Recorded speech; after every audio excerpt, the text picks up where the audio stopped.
In today's video, I'm going to teach you how to delete video but keep audio in DaVinci Resolve. If you've ever brought a clip into your timeline and realized you only want to keep the sound while removing the picture, this is a very simple thing to do once you know where to click. The important thing to understand is that in DaVinci Resolve, video and audio from the same clip are often linked together by default. That means when you select one, the other gets selected too. So before you delete the video, you need to separate that link.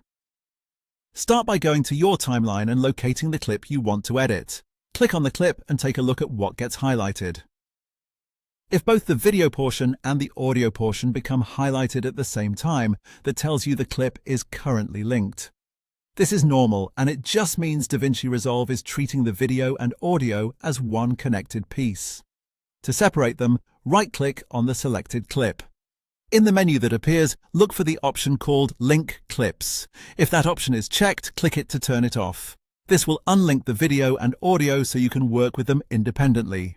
This step is essential because if you skip it, deleting the video may also remove the audio, which is exactly what you want to avoid. Once the clips are unlinked, click only on the video portion of the clip in the timeline. Make sure you're selecting just the video and not the audio beneath it. This is a good moment to pause and double-check your selection before moving on. Now right-click on the video clip and choose Delete. As soon as you do that, the video will be removed while the audio remains in place on your timeline. That's it. This is a useful technique for editing interviews, voiceovers, background sound, or any clip where the audio is valuable but the video is not needed.